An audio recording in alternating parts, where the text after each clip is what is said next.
কালারেই তো দেখেছো, আর কালার দেখছো। স্টার্ট।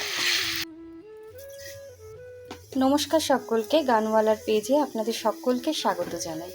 আশা করি আপনারা সকলে ভালো আছেন, আমিও ভালো আছি।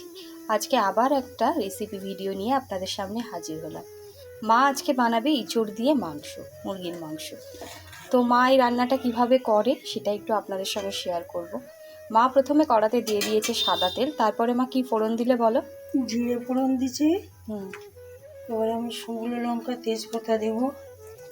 চলুন, এই রান্নাটা তো খেতে আমরা ভীষণ পছন্দ করি। চিংড়ি মাছ দিয়ে তো ইঁচড় খাওয়াই হয়, তবে মুরগির মাংস দিয়ে কিন্তু অদ্ভুত সুন্দর খেতে হয়। যারা খেয়েছেন তারা তো জানেনই, আর যারা খাননি তারা একবার টেস্ট করতেই পারেন। তো মা কড়াতে দিয়ে দিল তেজপাতা, শুকনো লঙ্কা, আর ওটা কি দিয়েছে বললে? জিরে। এবার পেঁয়াজ দিচ্ছে। দাও, এবার মা দিয়ে দিল কাঁচা পেঁয়াজ। মা ইঁচড়টাকে সেদ্ধ করে নিয়েছো? না, মাংস দিয়ে করবো তো সেটা করবো। এটা একটু ভাজা ভাজা হোক, তারপরে আবার শেয়ার করছি। মা দিয়ে দিল মায়ের পরিমাণ মতো লবণ। মা কতটা ইঁচড় আছে? 1 কিলো। আর মাংস কতটা নিয়েছো? মাংস 500 একটুখানি মানে বেশি। আচ্ছা, 1 কিলো ইঁচড় আর 500-র একটু বেশি মাংস রয়েছে। মা 600ই হবে। 500-600 মাংস আছে। মা এতে দিয়ে দিয়েছে নুন আর হলুদ। আদা বাটা, পেঁয়াজ বাটা, রসুন বাটা, লঙ্কা বাটা। এগুলো কি সব শিলে বেটেছে না মিক্সারে? আদা রসুন পেঁয়াজ বাটা মা দিয়ে দিল। রান্নাটা কিন্তু একটু রিচই হয়, হালকা রান্না নয় এটা। আমি বেশি মশলা দেবো না, এই আর একটু জিরে বাটা, ধনে বাটা, এই টমেটো, কাঁচা লঙ্কা দিয়ে দিলাম। রান্নাটা একটুখানি কষা কষাই হবে। ঝোল খেতে বললে ঝোল হবে, নইলে বেশি ঝোল মোটামুটি হ্যাঁ, মিডিয়াম হবে, বেশি ঝোলও না বেশি শুকনোও না। এটা হলো জিরে আর গরম মশলা বাটা। আচ্ছা, জিরে আর গরম মশলা বাটা। ধনে গুঁড়ো দিবি। কিসের? ধনের গুঁড়ো। আর কষাবে না মশলা মা? এবারে মাংস দেবো তো। আচ্ছা মাংস দিয়ে কষি, তারপরে ইঁচড় দেবো। আচ্ছা, মা দিয়ে দিল মাংস, একটু মেটেও দিয়েছে মা আজকে। এতে গিলে মেটে দেওয়া যায়, অসুবিধা হয় না। এই একটুখানি মা এবারে কষিয়ে দিই, তারপরে আবার শেয়ার করছি। এত ঝাঁজ তো কষ্ট হচ্ছে। মা চিনি দিলে কেন? তরকারি গলি যাবে না, আর খেতে টেস্ট হবে, কালার হবে, অনেক কিছু চিনি অনেক। আর যারা আমাদের রেসিপি ভিডিও ফলো করেন তারা তো জানেনই, আমরা সব রান্নাতেই কিন্তু 2-4 ফোঁটা চিনির দানা আমাদের পড়েই, তাই না মা? এতে আর একটু চিনি পড়বে, কারণ ইঁচড়ের তরকারিতে কালারেই তো দেখছো, কালারেই তো দেখেছি, তেল ছেড়ে দিচ্ছে।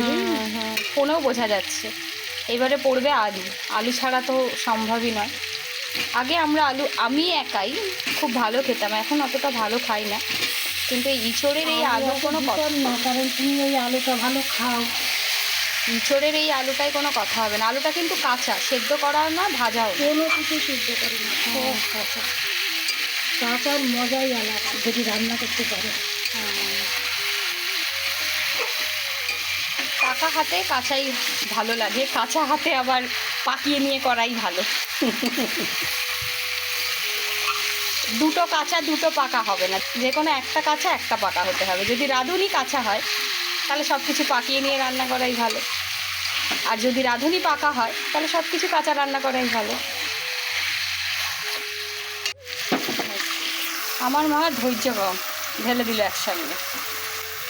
আমার মায়ের ধৈর্য কম, একসঙ্গে ইঁচড়টা ঢেলে দিল। আমি ভিডিওটা মানে ভালো করে সেটও করতে পারলাম না, আমার মা পুরো ইঁচড় ঢেলে দিল। এখানে 1 কিলো মতো ইঁচড় আছে মা বললো।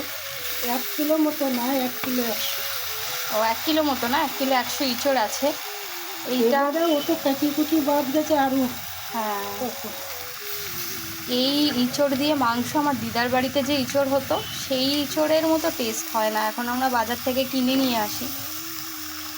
ওর একটা অন্যরকম স্বাদ ছিল দিদার বাড়ির ইঁচড়ের। ওটা গাছ থেকে পাড়ি রান্না করা, ও তো আর তা না। দিদাও নেই, দিদার বাড়ির ইঁচড়ও আর নেই। দিদা যতদিন ছিল ততদিন যা খাওয়ার খেয়ে নিয়েছি। মা কষিয়ে নিক তাহলে এবারে।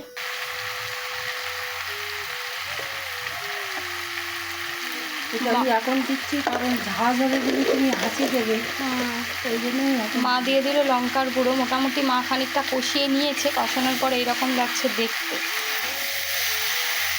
আরও একটু কচি করি। হ্যাঁ, মাংস দিয়ে রান্না করতে গেলে একটু কচি হলেই ভালো লাগে, নাকি দানা ভালো লাগে কোনটা? না, কচি। এটা একটুখানি ইয়ে হয়ে গেছে, আমি মাংস দিয়ে করবো বলে তো আনি না। মাংস দিয়ে করলে আরও কচি আনতো। মা মাংস ইঁচড় দুটোই নিয়ে এসেছে, চিংড়ি মাছও নিয়ে এসেছে, তো আমি বললাম তাহলে মা মাংস দিয়েই করো। আগের দিন ছোটো চিংড়ি মাছ দিয়ে করিলাম তো, আজকে একটু বড় চিংড়ি মাছ নিয়ে এসেছে। যাই হোক, কিন্তু ইঁচড় আর মাংস ঘরে আছে, হবে না একসাথে, এটা হয় না কি? তাই না, মা কষিয়ে নিতে পারে। মা এবারে দিয়ে দিচ্ছে বাটনা, যে বাটিতে রাখে সেই বাটি ধোয়া জল। এটাও আমার মা ব্যবহার করে। চিনি আর মশলা যে পাত্রে রাখবে সেই পাত্র ধোয়া জল, এই দুটো জিনিসই হলো মায়ের কমন, মা ব্যবহার করবেই। এতে তো আরও জল দেবে তাই না মা, নাকি? জল শুকনো খাবে? মোটামুটি খাবো, একদম ঝোলো না। একটু দেবো কারণ সিদ্ধ হবে তো একটু। ঠিক আছে, মা করতে থাকুক, পরে আবার শেয়ার করছি। মাংসগুলো সব ছোটো ছোটো হয়ে গেছে। দাও, বলো এবারে। কী বলবো, হয়ে গেছে, হয়ে গেছে।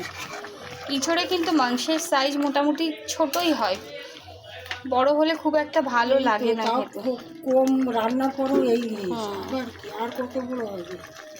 খুব একটা বেশি বড় দিই না হিসেবে।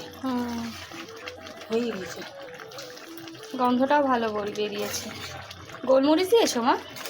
না দেবে না, অবশ্য গোলমরিচ, অনেকটা হয়েছে, গরম তো, আর বেশি গোলমরিচ দিলে বাবার আবার খেতে প্রবলেম হবে। তুমি এতে গরম মশলাও দিয়েছো? সব একসাথে। এই যে হয়ে গেছে। ভিডিওটা তাহলে এখানেই শেষ করছি। এইভাবে কিন্তু আপনারা একবার বাড়িতে রান্না করে খেয়ে দেখতেই পারেন।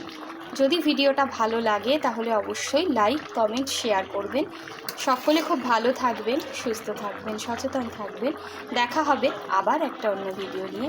সকলে ভীষণ ভীষণ ভীষণ ভালো থাকবেন। প্রচণ্ড গরম, সকলে ভীষণ সাবধানেও থাকবেন, আর মজার মজার খাবার খেতে থাকবেন। সকলে ভীষণ ভালো থাকবেন।